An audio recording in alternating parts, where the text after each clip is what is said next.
नमस्कार, मैं हूं राशिद और आप देख रहे हैं भारत एक्सप्रेस। खबर है पश्चिम बंगाल से, जहां अब विधानसभा चुनाव होने वाले हैं, लेकिन चुनावों से पहले जो असमंजस बनी पड़ी है, जो वहां पर हाई पारा हुआ पड़ा है, जो वहां पर माहौल गर्मा गया है, उसको लेकर चर्चाएं सामने आ रही हैं। पिछले दिनों आपने देखा कि कैसे ईडी एक जगह आईपैक के दफ्तर पर कोलकाता में रेड मारती है, लेकिन उस बीच ममता बनर्जी पहुंच जाती हैं और वहां से फाइलें ले जाती हैं। उसको लेकर मामला अभी थमा नहीं है, अब ये मामला कोर्ट पहुंच गया है और ये मामला चुनाव में खूब, मतलब कहें कि चुनाव में खूब बीजेपी के लिए एक अहम हथियार साबित हो सकता है। मेरे साथ मौजूद है मेरे साथी अखिलेश। अखिलेश, क्यों ये बीजेपी के लिए एक बड़ा हथियार है या नहीं है चुनाव में? जी राशिद, क्योंकि किसी भी अभी तक इससे पहले कभी नहीं देखा गया था कि किसी राज्य में कोई जांच टीम कहीं पे जांच के लिए गई हो और वहां पर सीधे उस देश का,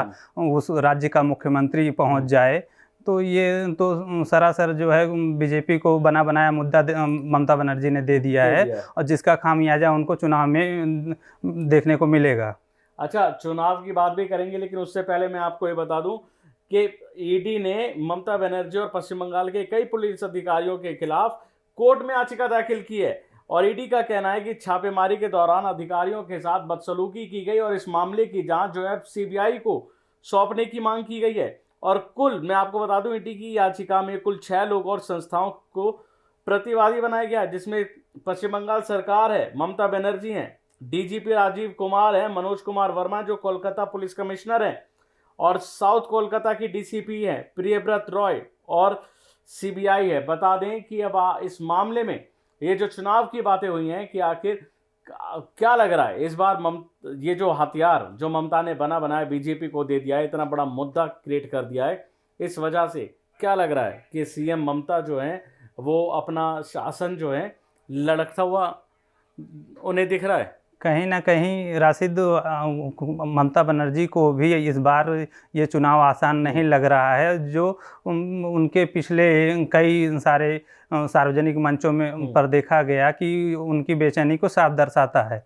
वो चाहे बाबरी मस्जिद का विवाद रहा हो कि उनके एक विधायक ने बाबरी मस्जिद बनाने की कोशिश की, और फिर इसी तरीके से ये अभी हाल का मुद्दा देखें कि ईडी की टीम वहां पहुंची और ईडी की टीम से वहाँ उनके पुलिस अधिकारियों ने जांच के नाम पर उनको रोके रखा। फिर ममता बनर्जी का खुद वहाँ पहुँच जाना कहीं ना कहीं उनकी बेचैनी को साफ दर्शाता है। और ऐसे समय में पहले भी देखा गया है कि केंद्र और राज्य के बीच में अच्छे संबंध नहीं रहे हैं। तो इस समय ममता बनर्जी फिर से बंगाल चुनाव को बहुत ही दावेदारी के साथ लड़ना चाहती हैं, जिसके लिए वो अपना हर हथकंडा अपनाना चाहती हैं। लेकिन हर हथकंडा तो अपनाना चाहती हैं, लेकिन सवाल बनता है कि क्या इन हथकंडों से उनकी सरकार बच पाएगी? क्योंकि बीजेपी इस बार पूरी तैयारी में है कि पश्चिम बंगाल में भी सरकार को लाया जाए, पश्चिम बंगाल में भी अपना झंडा गाड़ा जाए।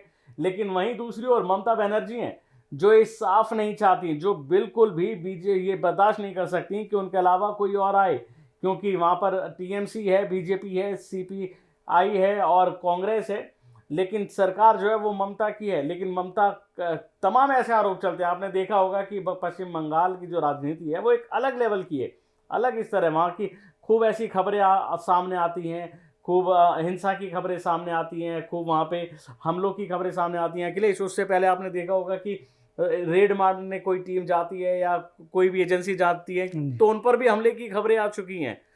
कहीं ना कहीं ऐसे मामले बंगाल में आते हैं और बंगाल को ऐसे दिखाते हैं कि वहाँ पे खूब हिंसा होना कोई बड़ी बात नहीं है। लेकिन अब देखना होगा कि आखिर ये जो बीजेपी को हथियार मिला है, एक बीजेपी को एक नया एजेंडा मिला है, क्या ममता सरकार इससे खतरे में आ सकती है?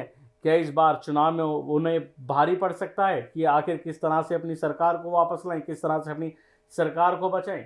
देखना होगा। लेकिन इसके साथ ही आपको क्या लगता है, क्या बंगाल में जो हो रहा है, ममता सरकार ने कैसे काम किए, क्या वो उनके बल पे लड़ेंगी या फिर बीजेपी उनको टक्कर दे पाएगी, या ममता कोई ना कोई ऐसी चाल चलेंगी जिससे लोग उन पर फिर विश्वास जताएं और फिर से टीएमसी की सरकार आए?